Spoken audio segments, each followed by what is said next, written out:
Bonjour, ici Carole Jolin, président de l'Association des enseignantes et des enseignants franco-ontariens, le plus grand syndicat au Québec d'enseignantes et d'enseignants et de travailleuses et travailleurs de langue française. Comme président de l'AEFO, j'ai le plaisir d'animer la toute nouvelle émission l'AEFO, bien plus qu'un syndicat. Une émission pour nos 10 000 membres et auditeurs et auditrices partout en province sur des sujets reliés à notre syndicat.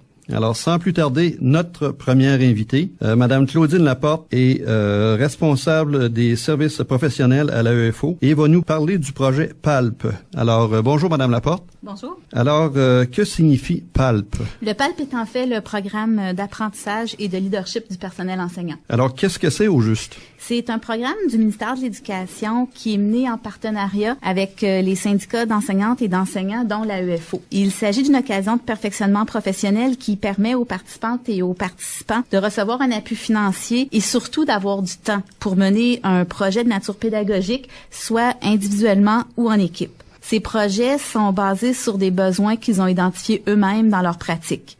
Les 3 objectifs du programme sont d'appuyer l'apprentissage professionnel et le leadership du personnel enseignant et de faciliter l'échange de pratiques exemplaires. Et pouvez-vous nous donner, par exemple, quelques exemples de projets réalisés? La nature des projets varie beaucoup, tout comme le financement alloué, qui est directement lié à l'ampleur du projet.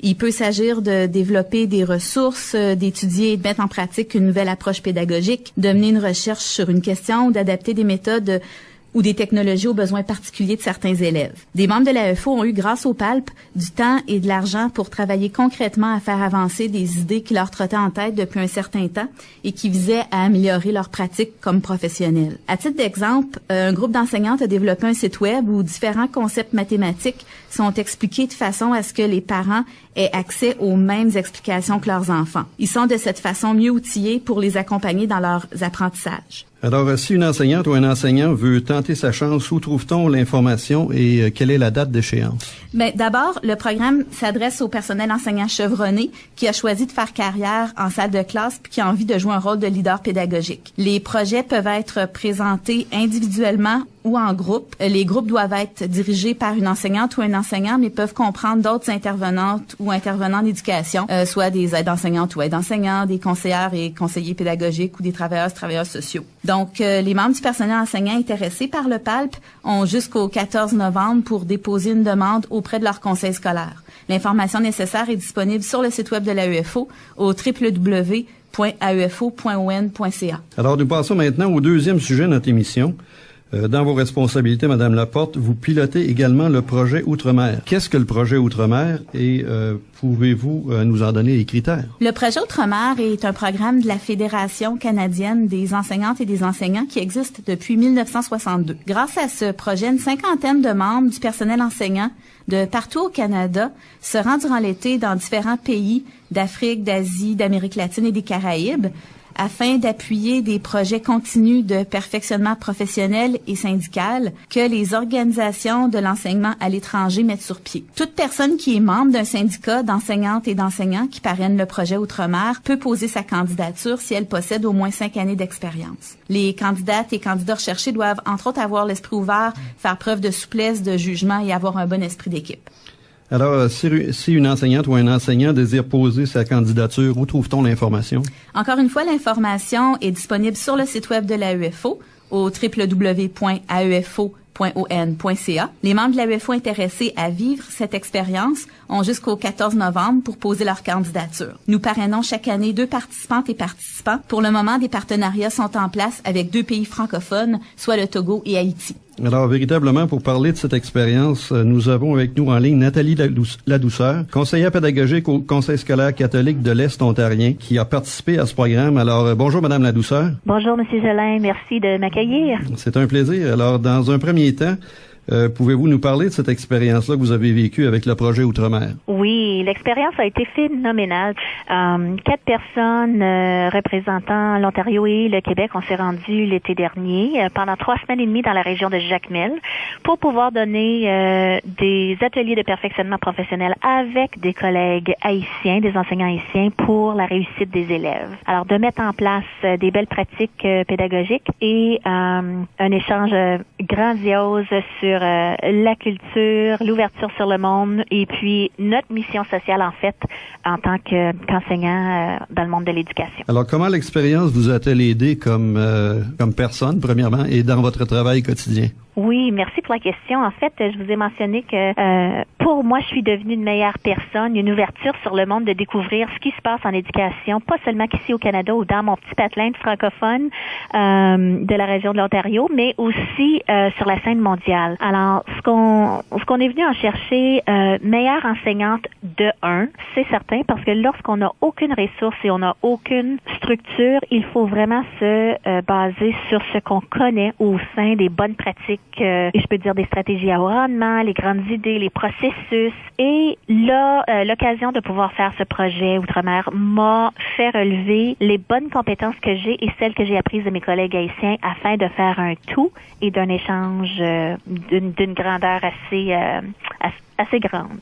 Dans un autre ordre d'idée, comment avez-vous été accueillis là-bas par la communauté où est-ce que vous avez travaillé? Eh bien, le peuple haïtien, c'est un peuple tenace et fier, comme nous le sommes les Franco-Ontariens. Alors, on a été reçus et accueillis à bras ouverts. Un échange culturel s'est fait. On a fait une soirée canadienne et une soirée haïtienne pour découvrir les us et coutumes. Alors ça a semé un bon climat relationnel en tant que nous, les 8 personnes qui avons participé à donner ces ateliers-là. Alors, la réception fut extrêmement plaisante, d'autant plus que nous avons réussi à voir exactement qui sont le peuple haïtien, qui sont-ils, comment fonctionnent-ils. Ils sont des citoyens hors pair et ils ont été capables de nous démontrer le merveilleux travail qu'ils mettent en place, compte tenu du fait qu'ils n'ont pas beaucoup de ressources et pas beaucoup d'infrastructures parfois au choix du perfectionnement professionnel. Alors, des gens à grand cœur et des gens hyper compétents, c'est une question de les appuyer dans les meilleures stratégies qu'on peut prioriser pour favoriser la réussite de l'élève.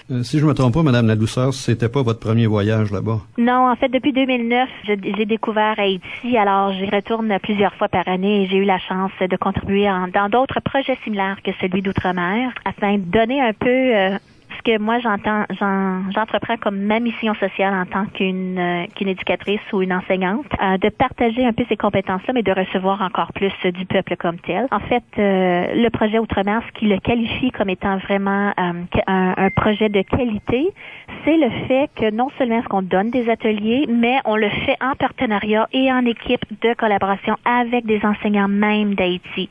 C'est-à-dire que le projet nous permet d'y aller pendant 3 semaines. On passe la première semaine avec nos collègues haïtiens à construire les ateliers qu'on va donner au restant de la population haïtienne. Et ça, c'est une formule extrêmement gagnante que je n'avais pas vue auparavant. Alors, l'expérience, pour moi, elle a été des plus enrichissantes de ce volet-là. Alors, quel conseil donneriez-vous aux personnes qui souhaiteraient participer à un tel projet? Bonne question, M. Jolin. Le conseil premier, pour moi, c'est si vous aimez la profession de l'enseignement, pour moi, le conseil est que vous avez une ouverture d'esprit d'apprendre d'une autre culture. Le conseil que je vous donnerais, c'est de ne pas manquer votre chance de donner votre nom au projet Outre-mer, parce que non seulement est-ce que vous allez pouvoir partager, comme j'ai dû mentionner tantôt, vos compétences, mais plutôt, c'est une expérience holistique. C'est une expérience qui te rapproche de la profession et de la vocation des enseignants et qui remet beaucoup de piquant qui nous sommes en salle de classe et je vous dirais même l'impact et l'influence qu'on peut avoir avec nos enseignants, nos collègues, ainsi que nos élèves. Alors, l'expérience, elle est très bien. C'est une chance à ne pas manquer. C'est un programme qui mérite, sa 53e année en cours, qui mérite des éloges. Alors, merci. Cette entrevue conclut notre première émission. Alors, je tiens à remercier nos participantes, Mme Claudine Laporte et Mme Nathalie Ladouceur. Si vous êtes parents, élèves ou simples citoyens, prenez un moment pour dire merci aux enseignantes et aux enseignants. Bonne fin de journée et à la prochaine.